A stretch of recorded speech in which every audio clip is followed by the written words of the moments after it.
दूर दूर तक जो है कोई ना आदम है ना आदम की ज़ात है, सिर्फ झाड़ियां हैं।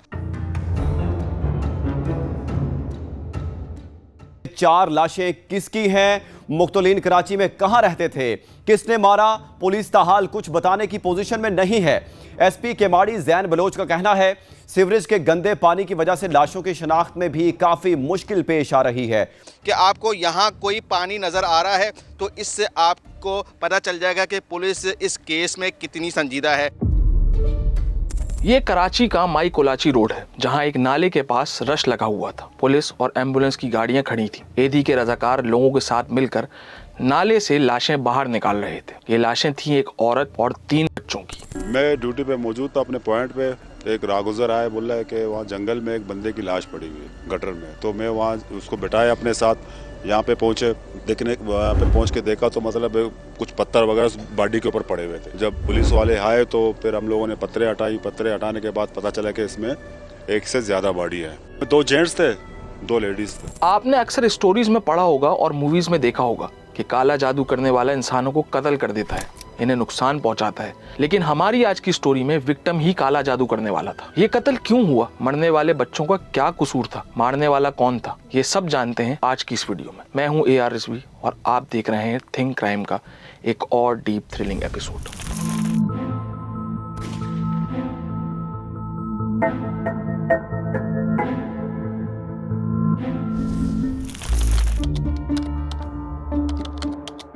ये कहानी शुरू होती है 2024 से।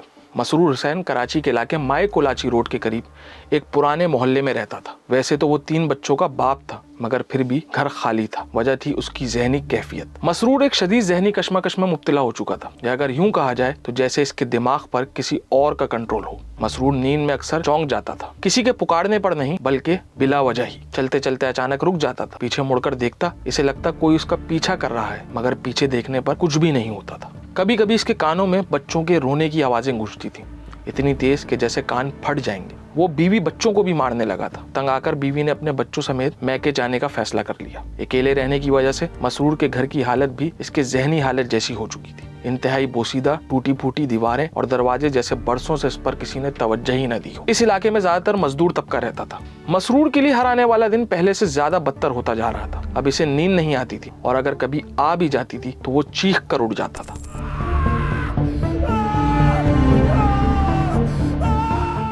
इसे लगता था जैसे इसके सराहने कोई चाकू लेकर खड़ा हो इसकी जान लेने के लिए। इसकी ये हालत देखकर मोहल्ले वालों ने इसको मशवरा दिया कि तुम अनीला नामी औरत से जाकर मिलो, जो इसकी सारी परेशानियां दूर कर देगी। मसरूर नहीं जानता था कि अनीला कौन है, मगर वो अपनी इस हालत से निजात चाहता था। वो पहले ही अपनी बीवी और बच्चों को खो चुका था। अब इससे ज्यादा अपनी जिंदगी को तबाह नहीं करना चाहता था।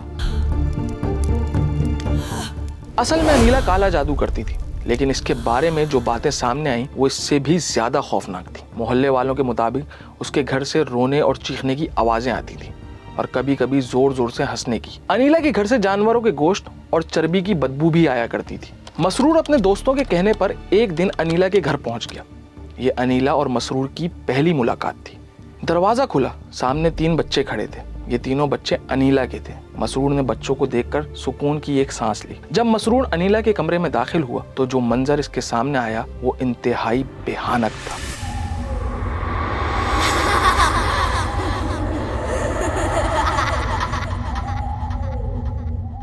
मसरूर ने अपनी सारी परेशानियां अनीला को बताई। अनीला ने कहा सब कुछ ठीक हो जाएगा, लेकिन इसके लिए तुम्हें तावीज पहनना होगा और 7 दिन 7 रातों तक एक जानवर ज़िबा करना होगा। वो तावीज बाहर से एक आम कागज लगता था, एक काला धागा, कुछ अजीब व गरीब सी लकीरें और इस तावीज की एक अजीब सी बू, शायद किसी जानवर के खून की। अनीला ने कहा कि तावीज गले में बांधकर सो जाना, और अगर आवाजें आए तो आंखें खोलकर देखना नहीं। मसरूर के पास कोई और चारा तो था नहीं। इसने अनीला की बात मान ली, तावीज लिया और फौरन वहां से निकल गया। उस रात वो जल्दी घर आ गया। कमरा वही था, बिस्तर वही था, लेकिन कुछ बदल चुका था। इसने तावीज गले में बांधा और बिस्तर पर लेट गया। आंखें बंद की और कई दिनों बाद उसे नींद आने लगी और वो जहनी सुकून हासिल करने लगा। काले जम करना, तावीज करना, तो अक्सर ये मुझे जो ना चांद रातों में या इस तरह की जो कुंजी होती थी रातें, वो मुझे वो मैं कराची की तरफ देता हूँ अमन वाला पढ़ती हुई। मसरूर को अब वो सुकून मिलने लगा था जिसकी तलाश उसे सालों से थी, और वो सुकून की वजह अनीला को समझ रहा था। अनीला का दिया हुआ तावीज अपना असर दिखा रहा था। मसरूर के दिल में ये बात बैठ चुकी थी कि अनीला ने इसे अजियत से निजात दी है। वक्त के साथ साथ अनीला और मसरूर के ताल्लुकात मोहब्बत की तरफ ढलने लगे, मगर ये सुकून हमेशा के लिए नहीं था। ये दरअसल एक ऐसा जाल था जिसमें मसरूर को आहिस्ता आहिस्ता फंसा दिया गया था। मैंने उनसे कई बार कहा कि आप मुझे छोड़ दें, मैं आपको छोड़ रहा हूँ। वो कहती थी कि नहीं, या तो मैं तुम्हें मार दूंगी या तुम मुझे मार दो, इसके अलावा कोई हल नहीं। चलें थोड़ा सा अनीला के बारे में भी जान लेते हैं। अनीला की अपने पहले शौहर से तलाक हो चुकी थी। तलाक के बाद अनीला अपने 3 बच्चों के साथ रहती थी। अनीला और मसरूर के ताल्लुकात मजीद मजबूत होते जा रहे थे। घर के किराए में मदद, कहीं आना जाना हो तो मसरूर का साथ, और रोज़मर्रा के मामलात में भी मसरूर की शमूलियत होने लगी। ये सब आहिस्ता आहिस्ता मामूल बनता जा रहा था। लेकिन मसला ये था कि जब तक वो तावीज़ मसरूर के पास रहते, वो सिर्फ तब तक ही सुकून में रहता। जैसे ही वो तावीज़ फेंक देता, सुकून भी ख़त्म हो जाता। वो मुकम्मल तौर पर अनीला का मोहताज हो चुका था। ये समझ लें कि अनीला ने उसे कंट्रोल कर लिया था, और यही बात मसरूर के लिए खतरा बन चुकी थी। जब अनीला तावीज़ जलाती थी तो मसरूर का दिमाग काम करना छोड़ देता था, और वो वैसे ही करने लगता था जैसे अनीला कहती थी। ये मुझे ले गई थी उस तरफ, अक्सर मुझे लेके जाती थी माई कलाची की साइड पे, वहाँ पर अमलियात वगैरह करती थी, तो तावीज़ें वगैरह होती थी तो वो जलाती थी इस तरह से। तो वो मुझे भी साथ लेके जाती थी। वो जब तावीज़ जलाती थी ना, मैं जहनी तौर पर मेरा जो है ना वो भूल गया, जिसमें मुझे कुछ समझ में नहीं आ रहा था। तो मैं इन चीज़ों से बहुत बेजार आ गया था, बहुत तंग आ गया था। और फिर I knew year night. Anila ने मसरूर को फोन किया। उसने कहा कि आज न्यू ईयर नाइट है, मेरे साथ चलो, कहीं घूमने चलते हैं। मसरूर तो पहले ही मौके की तलाश में था कि कब ये अनीला से जान छुड़ाए। वो बस एक मुनासिब लम्हे का इंतजार कर रहा था, और वो लम्हा उसे आज मिल गया।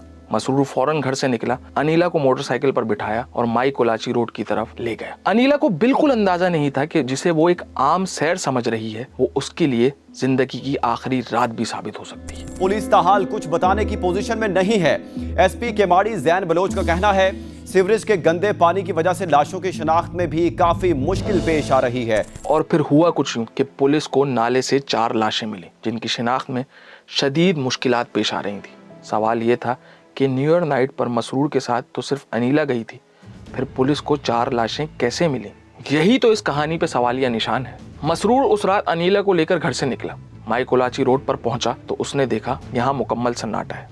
शहर की आवाज़ें बहुत दूर थीं, और जैसी तन्हाई की तलाश में वो था, वो तन्हाई उसको यहाँ मैसर थी। उसने सोचा कि इससे बेहतर मौका शायद उसको कभी ना मिले। उसने मोटरसाइकिल रोकी, चाकू निकाला और अनीला का गला काटना शुरू कर दिया। अनीला चीखती रही, चिल्लाती रही, मगर मसरूर पर जैसे खून सवार हो चुका था। कुछ ही देर में इतना खून बह चुका था कि अनीला मौके पर ही दम तोड़ गई। लेकिन मसरूर का दिल अभी भी भरा नहीं था। इसके अंदर कई सालों का जमा गुस्सा, जहनी अजियत और कंट्रोल की कैफियत इसे मुकम्मल तौर पर अंधा कर चुकी थी। वैसे तो अपने इस चीज़ को मजीद प्रूव करने के लिए हमने वैसे उनका DNA के सैंपल्स भी ले लिए थे, और उससे भी कोशिश की जा रही थी कि हम पता करें कि क्या ये ही फैमिली के अफराद हैं कि डिफरेंट हैं। मगर अब चूंकि उनके फैमिली मेम्बर्स हमारे पास आ गए हैं, तो हमें अभी इस चीज़ की तस्दीक हो गई है कि एक फैमिली के अफराद हैं। मसरूर अनीला के कत्ल के फौरन बाद वापस पलटा। वो कोई सुराग नहीं छोड़ना चाहता था। वो अनीला के घर गया जहाँ तीनों बच्चे कोनैन, ज़हरा और हसनैन मौजूद थे। उसने पहले बच्चों को धोखे से जहर दिया, और बच्चों ने वो जहर पी लिया, क्योंकि मसरूर का अक्सर उनके घर आना जाना रहता था, इसलिए बच्चों को उस पर मुकम्मल एतमाद था। इसी एतमाद का फायदा उठाते हुए मसरूर ने बच्चों को जहर दे दिया, और फिर उसी जगह ले गया जहां उसने उनकी मां को कत्ल किया था। और फिर वहां उसने एक एक करके तीनों बच्चों का गला काट दिया। अकेले नहीं ले गया, अकेले वोट में हम दोनों पहले थे, मैंने उनका मर्डर किया, फिर उसके बाद रिटर्न वापसी घर आया, फिर मैं बच्चों को ऐसे 4 जनवरी 2026 को पुलिस स्टेशन में कॉल मौसूल हुई कि माई कोलाची रोड पर एक नाले में एक लाश पड़ी है। पुलिस जब एदी के रजाकारों के साथ मौके पर पहुंची तो नाले में से एक इंसान का घुटना नजर आया। एदी के रजाकारों ने सबसे पहले एक लाश निकाली जो कंबल में लिपटी हुई थी, ना कोई शिनाख्ती कागज, ना चेहरा पहचान के काबिल। जब वो लाश निकाल ली गई तो रजाकार की नजर एक और पांव पर पड़ी। कंबल हटाया गया तो दूसरी लाश सामने आई, उसे निकाला गया, इसके नीचे तीसरी और फिर चौथी लाश भी बरामद हो गई। हम तो एक बॉडी समझा था, एक घुटना नजर आ रहा था। जब मैं नीचे उतरा उसको सर्च करने के लिए, तो पत्थरों को हटाया, पत्थरों को निकाला, जैसे मैंने देखा कंबल हटाया तो मुझे 4-5 पाउंड नजर आए। अरे हमने बोला यार ये तो बॉडी ज्यादा लग रही है। फिर मैंने पूरा पत्थर हटा के सारा सर्च करके कंबल जैसे निकाला तो उसमें 4 बॉडियां थी। लाशों को पोस्टमार्टम के लिए भेज दिया गया। चेहरे मस्क थे, शिनाख्त मुमकिन नहीं थी। पुलिस ने 4 दिन की कोशिश के बाद पोस्टमार्टम रिपोर्ट हासिल की, जिसके बाद चारों लाशों की शिनाख्त हो सकी। अनीला उम्र तकरीबन 35 साल, कुनैन उम्र तकरीबन 5 साल, जहरा उम्र तकरीबन 6 साल, हसनैन उम्र तकरीबन 10 साल। पोस्टमार्टम की रिपोर्ट के मुताबिक पहले मां को कत्ल किया गया और उसके बाद तीनों बच्चों को भी कत्ल कर दिया गया। चारों लाशों को कंबल में लपेटकर माईकोलाची रोड पर एक खुले मैनहॉल में फेंक दिया गया। हमें पता तो नहीं है इनके साथ क्या हुआ है, क्या नहीं हुआ है, किस वजह से हुआ है, क्यों हुआ है। ठीक है, हमें तो यही पता चला है कि उनको कत्ल कर दिया गया है। अब ये दुश्मनी का काम है या लेन देन का काम है, ऐसा तो कोई मसला नहीं है हमारा कहीं पे भी। जब रब्ता हुआ ये घर पर थी, तीनों बच्चे घर पर थे, वो मदरसे भेज रही थी बच्चों को तैयार वगैरह करके। मैंने फ़ोन किया था बहन को, तो उस दिन के बाद से आज मेरा रब्ता नहीं हुआ। एसएसपी अमजद शेख ने बताया कि मुलजिम मसरूर हुसैन ने एतराफ़ जुर्म कर लिया है। वो 3 साल से अनीला के साथ राब्ते में था। मुलजिम ने इनिशियल इन्वेस्टिगेशन में ही एतराफ़ कर लिया कि खातून तावीज़ और काला जादू के जरिए इसे ब्लैकमेल करती थी, जिसके बाइस इसने खातून और उसके 3 बच्चों को कत्ल किया है और वो फौरन मौके से फरार हो गया। पुलिस के मुताबिक मुलजिम ने दौरान तफ्तीश चारों कत्ल का एतराफ़ कर लिया है और केस की मजीद तहकीकात अभी जारी है।